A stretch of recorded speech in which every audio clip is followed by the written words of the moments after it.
Delighted to say that one person I've been keeping an eye on a lot over the last few weeks or so is Amelie Brooks, and I'm really excited that she's joined me for a conversation today. Hello, Amelie, how's it going?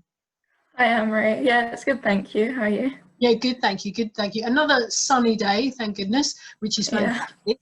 How are you? How's things been? Yeah, I'm really good, thank you. It's been very nice to get back on court and to continue my tennis and just feel quite good on court and confident and relaxed when I'm out there. Brilliant, brilliant. I want to dive straight into your social media, because your social media is truly impressive. It puts me to shade. Tell me how you decide what photos you're going to take and the captions that go along with it. Well, I do a lot. I think mainly my Insta is to document my tennis journey, to inspire the viewers, especially during lockdown. I posted a lot of stuff that people would hopefully do in their own time to like fill the boredom of lockdown. And I think I want to be very motivational and positive. So I just look to be short and to the point, but with a good message. And you know, one of the things I enjoy watching your videos that you put out, you know how to hit a mean forehand. Sure, I don't wish anybody, if they're on the other side of the court, I wish them all the luck in the world returning that. That's a powerful forehand you've got going on there. What's your favourite type of shot? I think my forehand's definitely developed a lot, and with my coach, we've definitely come far with the technique. However, at the moment, I'm feeling also very confident with my backhand. I just feel like I'm striking it well. But long term, ever since I was young, the volleying has always been my favourite shot. I've just felt really good at the net, and that it made me unique on the court. There's not many females are like confident at the net. I know there's a lot of confidence in that swing of yours, I've got to say. And I've noticed on your social media, you post videos of people with strong forehands. I know Petra Martic, she's got a brilliant forehand strike, and then Eugenie Bouchard as well. Are they two players that you like to watch on court? I think I do love watching all tennis players, and especially when I get to see them like up close. So like all those videos I've taken myself. So like when I get to go to a tournament or I see them at a training at a club, it's just really inspiring, and like to see their work ethic just opens my eyes a bit. So let's start at the beginning. What made you pick up a tennis racket? I think my mum definitely pushed me in that direction as she played at the junior. However, I think as I started, it was all for fun. And as I got older, I realised that this is actually what I want to do. How old were you when you first picked up that racket? I think I was about 4. About 4. And when did you realise that you think, actually, I'm quite good at this and I can make a career out of it? I think as I matured physically and mentally, the process got to me. However, I think ever so recently was when I really knew it's what I want to do. Because before lockdown, I had a great 14 under tennis Europe in Germany, where my confidence had like reached a high level, and I was like, yeah, this is what I want to do. You mentioned about mum used to play back in the day, but even further than that, your granddad Asher. There's again a great photo. I'm going to keep coming back to your social media because it's so impressive. But there's a picture, isn't there, of granddad Asher, who used to play. Yeah, that's right. Used to play tennis back in the day, and he's wearing the old school. Yeah, it's really great to look at. What side of the family is he from? Is he your mum's side or dad's side? He's my dad's grandfather. However, I think my mum's side is very tennis. Like they all love tennis. They don't necessarily do it seriously, but they all love watching it, and they used to play it a lot for fun. So I do believe that the generations of my family been big tennis fans. So you got great grandfather Asher. Your mum used to play, and then there's various family members who play on a casual level. Is that right? Yeah. Oh, fantastic. How would you describe your playing style? Definitely my main playing style is aggressive baseliner. However, I back myself on other shots in the court. Like, I feel confident with my skills and my volley, like I said earlier. But yeah, I think definitely aggressive baseline is where I'm most happy. And how would you describe a typical training session with your coach, Mark? Mike and I always have different sessions. There's never really like the same focus in each session. They're always enjoyable and always have a lot of fun in them, but it's always It's always a lot of variety. However, we do focus a lot on my forehand serve technique recently, as we want to make it go from good technique to great technique. That's one of Mike's favourite quotes. It's great to have a good technique, but it's even better to have a great technique. It's an interesting one, isn't it, with the coaching relationship, because they're there to obviously encourage you and motivate you, but also you need to figure out your own style as well. And as you're getting more and more confident with it, you can go to Coach Mike. I apologise, I called him Mark, but Coach Mike, and say, do you think this will work for me, or do you think that will work for me? Is that how your relationship works as well? Yeah, I feel very comfortable with Mike, and I trust what he wants to teach me, but he's also very open to hear what I have to say. Like, he isn't always the one leading the sessions. He sometimes asks me, what do you want to do in this session? And I feel like that's really what I want from a coach. Oh, that's brilliant stuff. And you've also represented the county level as well in Middlesex. Tell me how did that come about? I've always represented Middlesex since I was younger, and I think I've just always enjoyed the social element of it and just being part of a team. It's just fun to go to County Cup and stay overnight with my friends in Premier Inns and just having a joy. And then especially in the doubles, and I get to play doubles with my team, it's when I know that, I really enjoyed being part of a team. And because I find I can sometimes be quite independent on and off the court, but it's really nice to know that I've got a great team that I can be free with, I guess. I guess you're right, isn't it? It's nice to have that balance of being, sometimes, obviously, when you go out on court, you're the only one out there figuring out the game, but then also that nice side of being part of a team, all the social side of things. So looking way ahead, is the Fed Cup one of your ambitions on your list? I haven't really thought about the Fed Cup. However, it does seem like when I went to watch it at Bath, like GB play there, I just saw how much fun the ladies were having, and it just looked like, this looks really fun. Even if it isn't the main focus, it could be there as an opportunity. I was at Bath as well, and I was really struck by the camaraderie within the team. And you see that as well in the Davis Cup as well. There's lots of laughter going on, but there's also that competitive edge. Yeah, and they just all seem to like really back each other, and they all just back each other. It's like the main focus in the team. They all feel confident with each other, and nobody, when you don't have a great day, you know that there's a team to support you. How many days a week do you train? About 6 days a week at the moment. And what day do you get off? Normally Saturday, because I do drama as well. So I go to drama on the Saturday. So normally that's my day off. Oh, wow. That's amazing.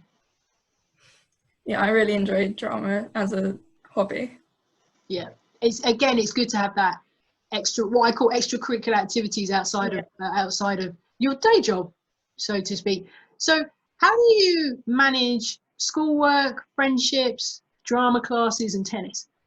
Yeah, well, school has been very supportive ever since I joined in Year 7, and I have got a downside schedule so that I can do more tennis.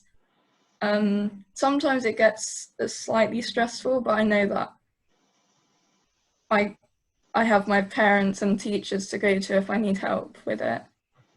And then I think I'm more sociable in tennis. So I haven't got that many friends at school, but I feel very comfortable with people at tennis. And it's right that you have that, again, we talk about balance, isn't it? Having that life on court, but also life outside of court. Like you said, going to your drama on a Saturday, and also friendships, not many friendships, but you have friendships off the court as well, which is equally important to you. So in terms of looking at the tour at the moment, obviously things are a little bit over the place because of coronavirus, but who do you like watching on the women's tour?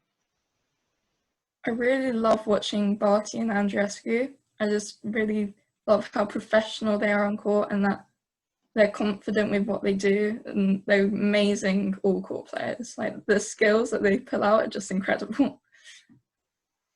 I have to say, Andreescu's win over Serena Williams. Yeah, that was really inspiring. Yeah, that was, I mean, did you stay up late to watch that one, like me? Yeah, I think I watched most of it.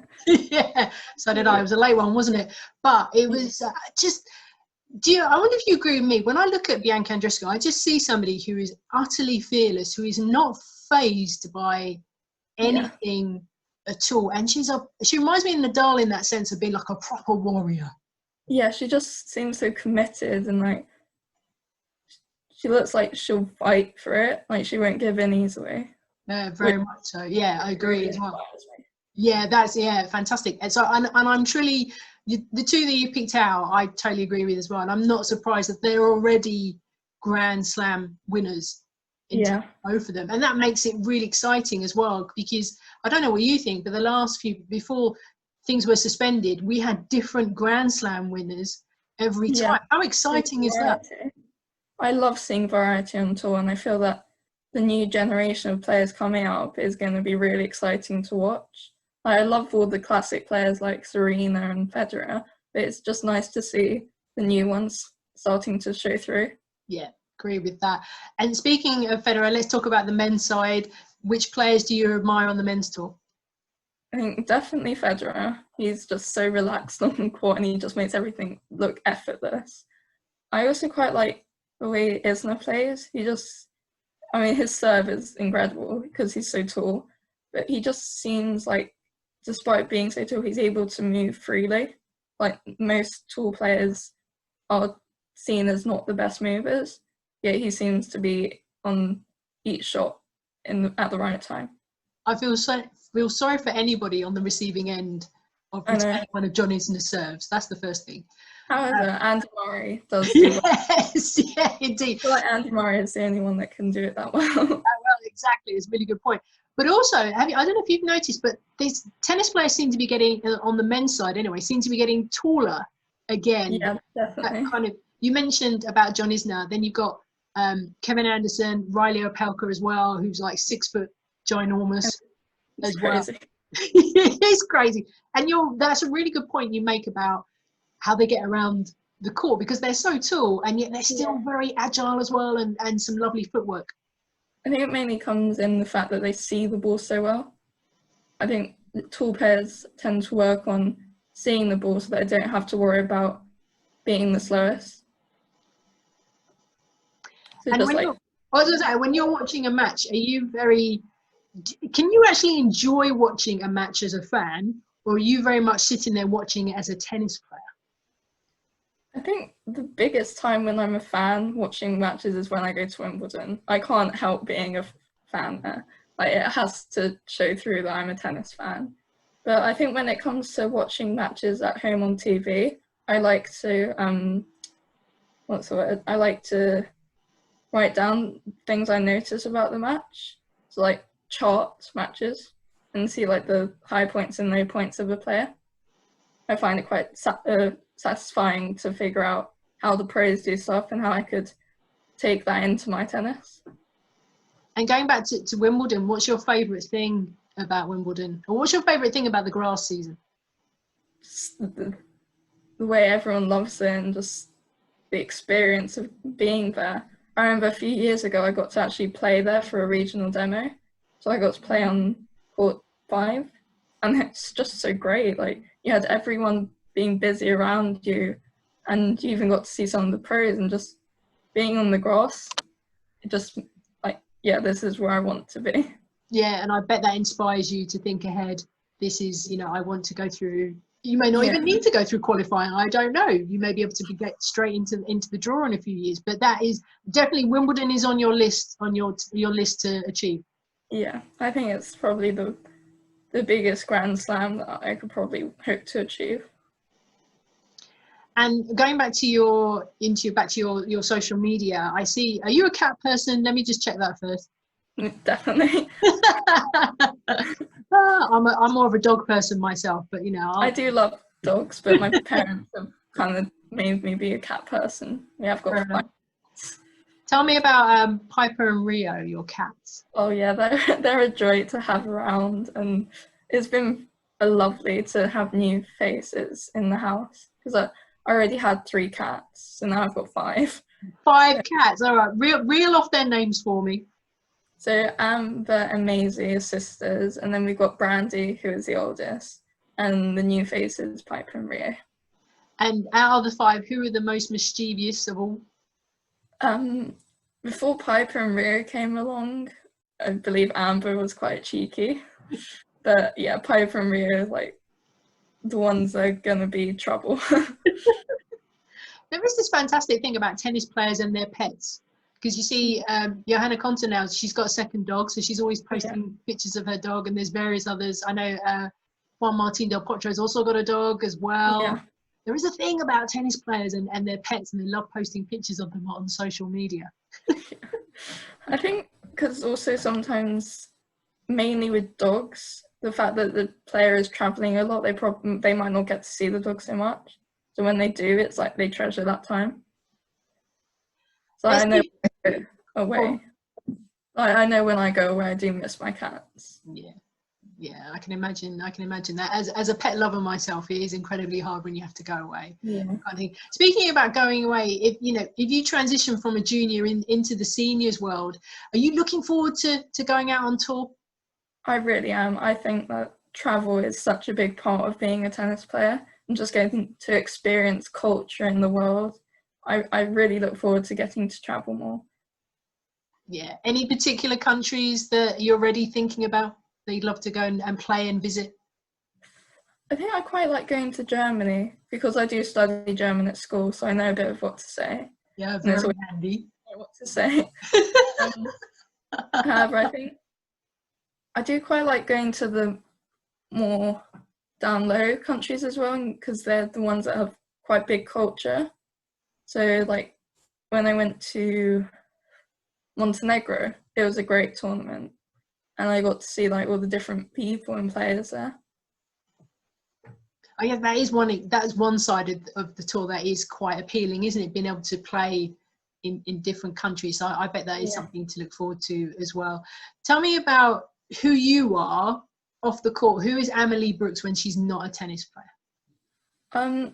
I think I'm quite a independent person. I like to work hard off the court. I also like to spend my time looking through things and writing. I really enjoy writing, and acting as well, like with my drama, because I go to a local drama club like just down the road, and the group of people there are so lovely. They feel like a second family to me. When you say writing, are you talking stories or potentially a screenplay maybe?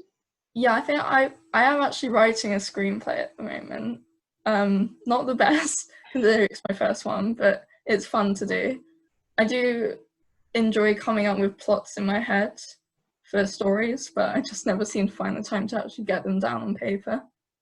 Dictaphones are great for that type of thing, Yeah, that's my one tip, because as a journalist and a broadcaster, I always, if I'm walking around and something inspires me, I quickly grab my phone and quickly save the idea so I don't lose it, and then expand on it when I get home, kind of thing. So that's my one tip for you. But that's really exciting. I mean, would you want to learn how to be a script writer along your tennis career? So, I mean, I have got a few books at home to like show me what's the best tips to do. However, I think tennis is kind of like the main focus, and writing is just another hobby that I have in my free time. No, that sounds fantastic. I think that's brilliant doing that. I think it's amazing, because my writing is terrible, but I think being able to write a screenplay is amazing. So for you, as we look towards the future, whatever that may bring, finally, can you tell me what is your ambition? What is the big goal that you want to achieve? The biggest goal is just to be the professional tennis player that I've always wanted to be, and to, like I said, travel the world experiencing and seeing new things. But yes, definitely to be a professional tennis player, and then to see where my tennis goes from there. Well, Amelie, I wish you all the best of luck, particularly with your screenwriting, but also more importantly with your tennis career as well. Keep posting up those fantastic videos of your training and your forehand, and take care of yourself. And hopefully, fingers crossed, I will soon be able to see you on court later this year. Thank you. Thank you.